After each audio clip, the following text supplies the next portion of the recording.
Hi, everybody. I'm Jeffrey Driscoll. And I'm Jim Kerr. And welcome to 15 Minutes of Fame.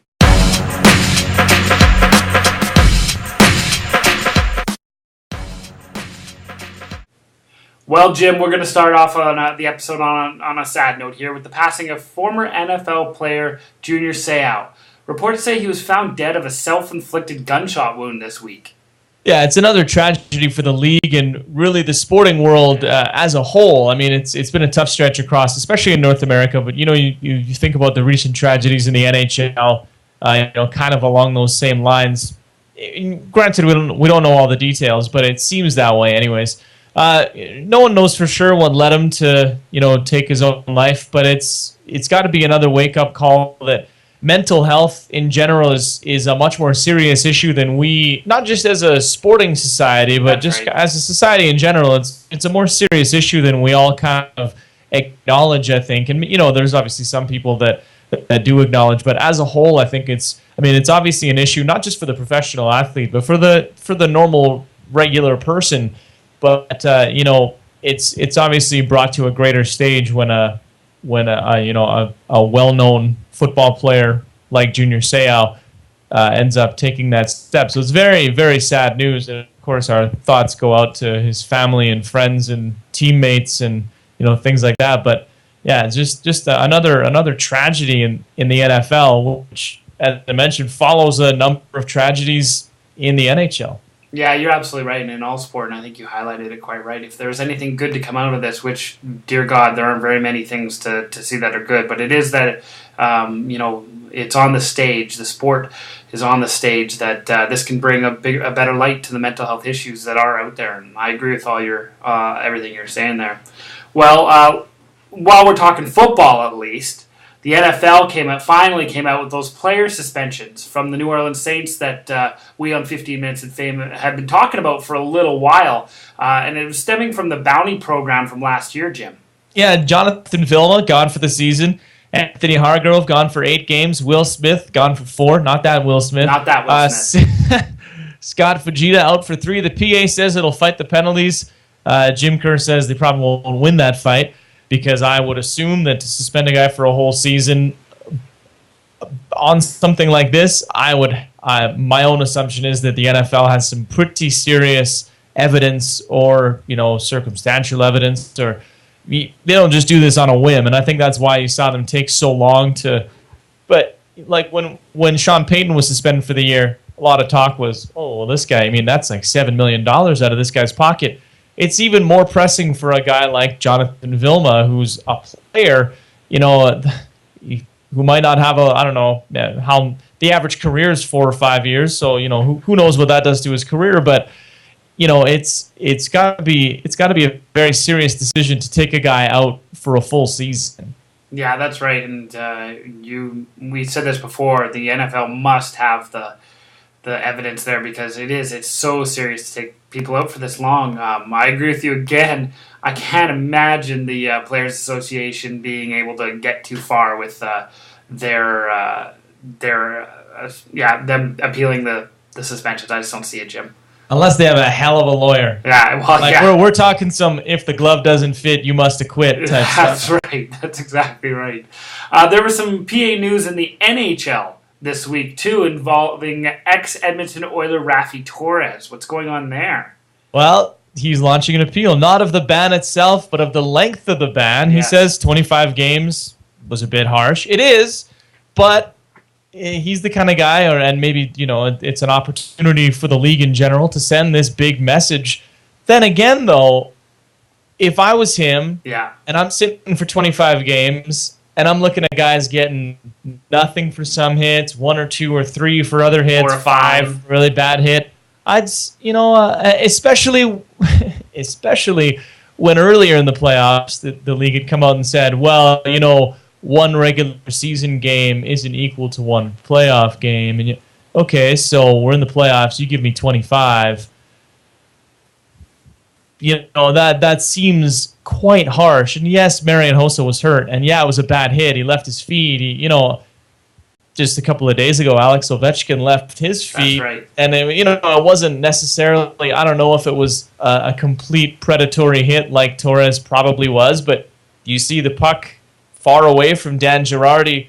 Alex Ovechkin tries to kick it with his feet while he's already in the hitting stance, and then explodes into a hit and says he was just trying to protect himself. Now, I'm not saying that hit should be a suspension. What I am saying, though, is that if Raffi Torres gets 25 games for that hit, and this is a 2-minute penalty, and this other example is 3 or 2 or 5 games, you got. We're all looking for that measure of consistency, and it's been. I'll say it's been not bad.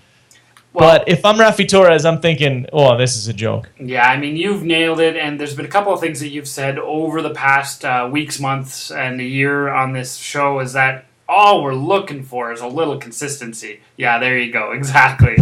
and it's true. We're looking for a little consistency, and I would be the same way. Raffi's sitting at home just going like, yeah, I bet he's just screaming at his television, I can't believe that some guys are getting these suspensions and some other guys aren't getting them. On the other hand, what Raffi does have against him is that he's a repeat offender, right?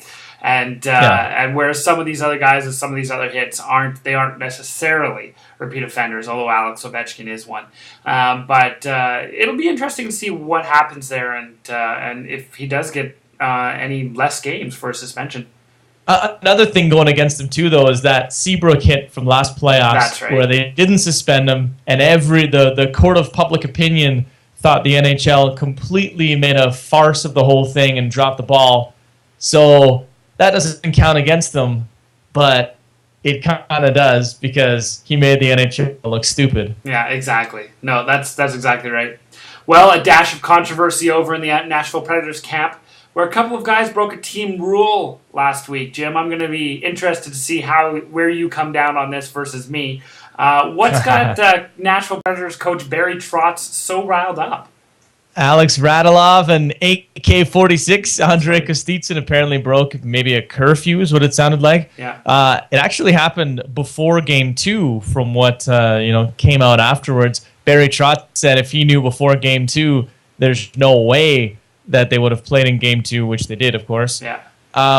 And so they left him out for Game 3. Then they left him out again because they won Game 3, but then they lost Game 4. And the whole guessing game of, could they have been there? That's right. But, it's you got to have that discipline. You got to have everyone on the same page. You got to have team rules. Potentially putting your playoffs in jeopardy by flexing those team rules, I guess. Yeah, that's a judgment call, and it must have been bad enough that they probably didn't break curfew having tea down at the cafe in front of the hotel. That's right.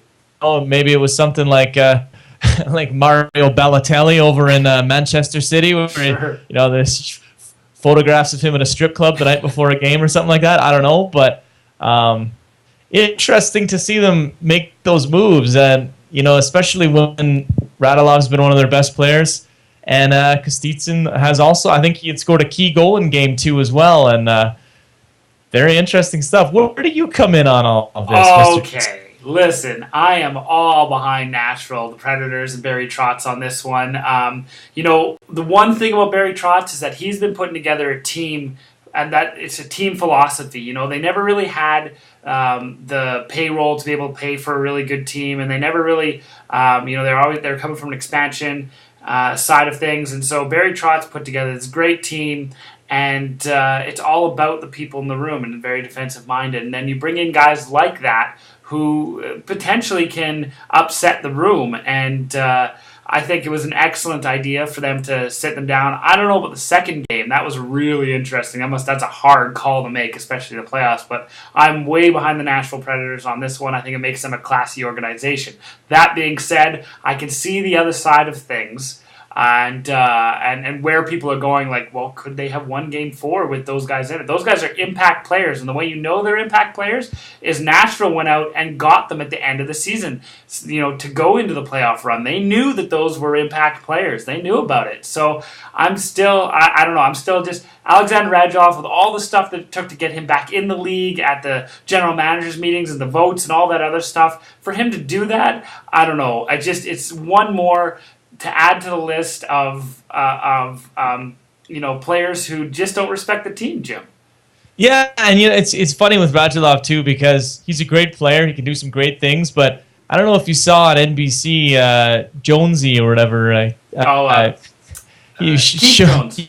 Yeah. He showed a little ISO action of Radulov from Game 2, where the guy is just. I mean, the effort doesn't appear to be there. Right. And you see him back check, and he gives 2 good pumps, and then he just kind of the Michael Bodker goal where he's coming in 2-on-1 and he holds the puck. He's basically at the top of the crease by the time he decides to put it shelf on Rene. The puck goes up the other way. Radulov gives it 2 good ones and then glides back the entire way. God. And they had a few examples of this where it was like, oh my goodness, like sit him for that. Well, exactly. and maybe he was hungover. I don't know. Well, exactly. But any game of the regular season, all for it. Sit them. Boom. Right. But middle of the second round, you're already down. Wow. I know there's the team dynamic and everything, but your backs are not quite against the wall, but they're just about there. Yeah. Now they are, and I don't know, man. It took some intestinal fortitude to do that, though. Like, took some real guts to do that. That's and then you got to think: are these guys back next year? Oh yeah. Oh, that's exactly it. Exactly. Well, finally, I mean, did you hear the one about the New York Islanders potentially sharing a building with the new Brooklyn Nets? Yeah, it's a good joke. It sits 14,500 for hockey, which is really good for the NHL and a struggling team. That's gonna be great. And also the developers put out like a Ticketmaster style view of the rink. Where there's no seats behind the one net. Right. Like there's just none. So there's seating like here. Right. But then it's empty here. It's weird. 14.5 with one net with nothing behind it. It is the worst possible idea. And I know the Islanders want to get out of the old Nassau Coliseum, but I don't know, man. 14,500 seats. That's a couple thousand than everywhere else, I think. Well, you look at something like the MTS Center in Winnipeg that holds, is it 15.5, I think, is what it is. But they've sold out every game for the next 5 years. And there's the difference, right? Like... Yeah. You need to sell tickets. And I guess you could still sell 10, 11, 12. Hell, even if you sold 14.5. Yeah. You'd be doing okay. But to really capitalize, you need more than that. And it would look ridiculous with nothing behind one net. Completely ridiculous. I agree. How does that even work? What happens with that part? Aren't there seats for basketball there? Guaranteed there are. Oh, totally there are. There are. So what the hell's going on there? Well, the difference is you don't have to get the Zamboni in on the basketball court. Must be a hell of a Zamboni to take out an entire quarter of the... That's right. Don't they know there have been advancements in the Zamboni technology? That's right. Biggest Zamboni you've ever seen, sir. Well, let's move on to the GABBYs now, folks. These are the good and bad by you. Let's kick off the good side this week with a nod to Barcelona striker Leo Messi. This is about his 400th time on our good side of our GABBYs, Jim. He broke a 39-year-old European scoring record with a hat-trick last Wednesday, taking him 68 goals this season across all competitions. He then went on and scored, another 5 goals or something like that? Yeah, he's 4. No big deal. 4 goals? Yeah, no big deal. This guy is absolutely out of this world sick. Yeah, he's got 50 league goals. Wow. And I guess 72 or something like that overall now. Like, just with games to play still. Oh, yeah, totally. Ridiculous. Amazing.